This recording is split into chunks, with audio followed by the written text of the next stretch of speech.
ನಮಸ್ಕಾರ ವೀಕ್ಷಕರೇ, ನಾನು doctor Ravindra BS, director gastroenterology, Meenakshi institute of gastroenterology, Bannerghatta road ಹಾಗೂ ಫೋರ್ಟಿಸ್ ಆಸ್ಪತ್ರೆ, ಬನ್ನೇರುಘಟ್ಟ ರೋಡ್. ಈಗ ಸಾಮಾನ್ಯವಾಗಿ ಜನರು ನಮ್ಮನ್ನು ಕೇಳ್ತಕ್ಕಂಥದ್ದು ಗ್ಯಾಸ್ಟ್ರಾಂಟ್ರಾಲಜಿಸ್ಟ್ಗೆ, ಸರ್ ಆಹಾರ ತಿಂದ ಮೇಲೆ ನಾವು ಯಾವ ರೀತಿಯಾದಂಥ ಅಂದರೆ ಊಟ ಆದಮೇಲೆ ತಿಂಡಿ ಆದಮೇಲೆ ನಮ್ಮದು ಹ್ಯಾಬಿಟ್ಸ್ ಯಾವ ಥರ ಇರಬೇಕು ಅಂತ ಕೇಳ್ತಾರೆ. ಒಂದು ಊಟ ಮಾಡಬೇಕಾದ್ರೆ ಊಟಕ್ಕೆ ಇಮ್ಮಿಡಿಯೇಟಾಗಿ ನೀರು ತೊಗೋಬಾರ್ದು. ಅಟ್ಲೀಸ್ಟ್ ಅರ್ಧ ಗಂಟೆ ಮೊದಲು ನೀರು ತೊಗೊಳ್ಳಿ. ಅದಾದಮೇಲೆ ಊಟ ಮಾಡಬೇಕು. ಊಟ ಅಥವಾ ತಿಂಡಿನಲ್ಲೂ ಒಂದೇನು ಗಮನಿಸಬೇಕು ಅಂದರೆ ನಮ್ಮ ಪ್ಲೇಟ್ನಲ್ಲಿ 50% ತರಕಾರಿ ಇರಬೇಕು, 50% ನಾವೇನು ಇಡ್ಲಿ, ದೋಸೆ, ಉಪ್ಪಿಟ್ಟು, ಅವಲಕ್ಕಿ ತೊಗೋಬೋದು. ಅಥವಾ ಮಧ್ಯಾಹ್ನ ಊಟ ಆದರೆ ರೊಟ್ಟಿ, ಅನ್ನ, ಸಾರು, ಮೊಸರು ತೊಗೋಬೋದು. ನಾನ್ ವೆಜ್ ತೊಗೊಳ್ಳೋರು ಯೂಶಲಾಗಿ ಎಗ್ಗು, ಫಿಶ್ಶು ಮತ್ತು ನಾಟಿ ಚಿಕನ್ ಯೂಸ್ ಮಾಡೋದು ಒಳ್ಳೆಯದು. ಈ ಬಾಯ್ಲರ್ ಚಿಕನ್ನು, ರೆಡ್ ಮೀಟು ಇದನ್ನು ಆದಷ್ಟು ಅವಾಯ್ಡ್ ಮಾಡಬೇಕು. ಇದು ಊಟದಲ್ಲಿ. ಆಮೇಲೆ ನಿಧಾನವಾಗಿ ಆಹಾರ ಸೇವನೆ ಮಾಡಬೇಕು. ನಮಗೆ 32 ಟೀಸ್ ದೇವರು 32 ಹಲ್ಲು ಕೊಟ್ಟಿದ್ದಾನೆ ಅಂದರೆ ಅಟ್ಲೀಸ್ಟ್ 20 ಸಲ ಆದರೂ ನಾವು ಚೂ ಮಾಡಿ ತೊಗೋಬೇಕು. ಅದರಿಂದ ಭಾಳ ಫಾಸ್ಟಾಗಿ ನುಂಗೋದ್ರಿಂದ ನಮಗೆ ಡೈಜೆಸ್ಟಿವ್ ಪ್ರಾಬ್ಲಮ್ಸ್ ಬರುತ್ತೆ. ಇದು ಊಟದಲ್ಲಿ ಮಾಡ್ತಕ್ಕಂಥ ಪ್ರಕ್ರಿಯೆ. ಆಮೇಲೆ ಊಟ ಮಾಡ್ತಾ ಇರ್ಬೇಕಾದ್ರೆ ನೀರು ಕುಡಿತಾನೆ ಇರಬಾರ್ದು. ಊಟ ಆಗಿ ಯೂಶಲಾಗಿ ನಾವು ಒಂದು ಅಟ್ಲೀಸ್ಟ್ 1 ಅವರ್ ಆದಮೇಲೆ ಆ ನೀರು ತೊಗೊಳ್ಳೋದು ಬೆಟರು. ಮಧ್ಯದಲ್ಲಿ ಭಾಳ ನಮಗೆ ಬಾಯಾರಿಕೆ ಆಯಿತು ಅಂದರೆ ಒಂದು 1/4 ಗ್ಲಾಸ್ ತೊಗೋಬೋದು.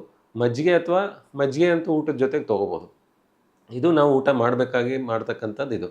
ಆಮೇಲೆ ಇನ್ನು ಕೆಲವ್ರು ಏನು ಮಾಡ್ತಾರೆ, ಊಟ ಮಾಡಿದ ತಕ್ಷಣ ನೆಕ್ಸ್ಟ್ ಊಟ ಮಾಡಿದ್ಮೇಲೆ ಯಾವ ಥರ ಇರಬೇಕು ಅನ್ನೋದು. ಊಟ ಮಾಡಾದ್ಮೇಲೆ ಕೆಲವ್ರು ಏನು ಮಾಡ್ತಾರೆ, ಇಮಿಡಿಯೇಟಾಗಿ ವಾಕಿಂಗ್ ಹೋಗೋದು, ಇಮಿಡಿಯೇಟಾಗಿ ಜಿಮ್ಗೆ ಹೋಗೋದು, ಇಮಿಡಿಯೇಟಾಗಿ ಎಕ್ಸರ್ಸೈಸ್ ಮಾಡೋದು. ಅದು ಒಳ್ಳೆ ಹ್ಯಾಬಿಟ್ ಅಲ್ಲ. ಯಾಕೆಂದರೆ ಊಟ ಆದಮೇಲೆ ನಮ್ದು ಏನಾಗುತ್ತೆ, ನಮ್ಮ ಬ್ಲಡ್ ಸರ್ಕ್ಯುಲೇಷನ್ನು ಹೊಟ್ಟೆಗೆ ಮತ್ತು ಕರಳಿಗೆ ಡೈವರ್ಟ್ ಆಗುತ್ತೆ. ಯಾಕೆಂದರೆ ನಮ್ದು ಆಹಾರ ಜೀರ್ಣ ಆಗಬೇಕಾಗತ್ತೆ. ಆವಾಗ ನೀವು ಎಕ್ಸರ್ಸೈಸು, ಜಿಮ್ಮಿಗೆ ಹೋಗೋದು, ಭಾಳ ವಾಕಿಂಗ್ ಮಾಡೋದು, ಅದು ಮಾಡಿದಾಗ ಏನಾಗುತ್ತೆ, ನಮ್ಮ ಬ್ಲಡ್ ಸರ್ಕ್ಯುಲೇಷನ್ನು ನಮ್ಮದು ಕೈ ಕಾಲು ಆ ಕಡೆಗೆ ಮೂವ್ ಆಗುತ್ತೆ.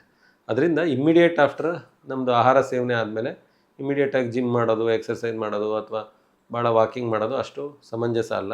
ಯೂಶಲಿ ಒಂದು 2 ಅವರ್ಸ್ ಆದರೂ ನಾವು ಗ್ಯಾಪ್ ಕೊಟ್ಟರೆ ಅಷ್ಟೊತ್ತಿಗೆ ನಮ್ಮದು ಡೈಜೆಷನ್ ಪ್ರೋಸೆಸ್ ಸ್ಟಾರ್ಟ್ ಆಗಿರುತ್ತೆ. ಐಡಿಯಲಿ 3-4 ಅವರ್ಸ್ ಆದಮೇಲೆ ಬೆಟರು.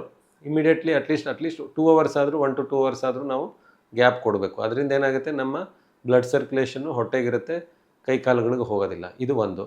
ಆಮೇಲೆ ಊಟ ಆದ ತಕ್ಷಣ ಅರ್ಧ ಲೀಟ್ರ್ ನೀರು ಕುಡಿಯೋದು, 1/4 ಲೀಟ್ರ್ ನೀರು ಕುಡಿಯೋದು ಅದು ಮಾಡೋದು ತಪ್ಪು. ಬಹಳ ಇದಾಯಿತು ಅಂದರೆ ನೀವು ಮಜ್ಜಿಗೆ ಸೇವನೆ ಮಾಡಿ. ಅದು is A better habit.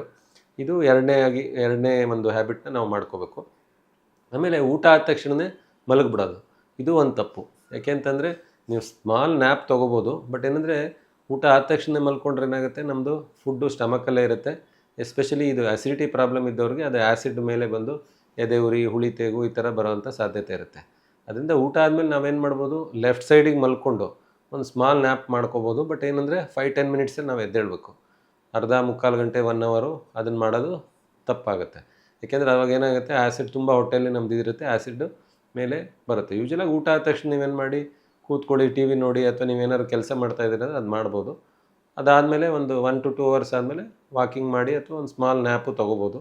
But immediately ಊಟ ಆಗಿ 5 ನಿಮಿಷಕ್ಕೆ ಹೋಗಿ ಮಲ್ಕೊಳ್ಳೋದು ಅಷ್ಟು ಸಮಂಜಸ ಅಲ್ಲ. ಅಟ್ಲೀಸ್ಟ್ ಒಂದು ಸ್ವಲ್ಪ ಟೈಮ್ ಕೊಡೋದು ಬೆಟ್ರು. ಎಸ್ಪೆಷಲಿ ಅದರಿಂದನೇ ನಾನು ಈವ್ನಿಂಗ್ ಊಟ ಯಾವಾಗಲೂ ಬಿಫೋರ್ 6:30-7 ಮುಗಿಸಿದ್ರೆ ಅದು ಬೆಸ್ಟು.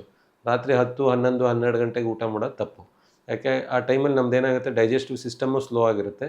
ಆಮೇಲೆ ನಾವು ಮಲ್ಕೊಳ್ಳೋ ಟೈಮ್ ಇರುತ್ತೆ. ಹೊಟ್ಟೆಯಲ್ಲಿ ಫುಲ್ ಆಹಾರ ಇದ್ದಾಗ ನಮಗೆ ಆ್ಯಸಿಡಿಟಿ, ಆ್ಯಸಿಡ್ ರಿಫ್ಲಕ್ಸು ಜಾಸ್ತಿ ಆಗೋ ಸಾಧ್ಯತೆ ಇರುತ್ತೆ. ಇದು ನಾವು ಯಾವ ರೀತಿ ಊಟ ಮಾಡಬೇಕು, ಯಾವ ರೀತಿ ನೀರು ಕುಡಿಬೇಕು, ಯಾವ ರೀತಿಯಾದಂಥ ಹ್ಯಾಬಿಟ್ಸ್ ಮಾಡ್ಕೋಬೇಕು ಅನ್ನೋದನ್ನು ವೀಕ್ಷಕರು ಗಮನಿಸಬೇಕು. ನಮಸ್ತೆ ವೀಕ್ಷಕರೇ.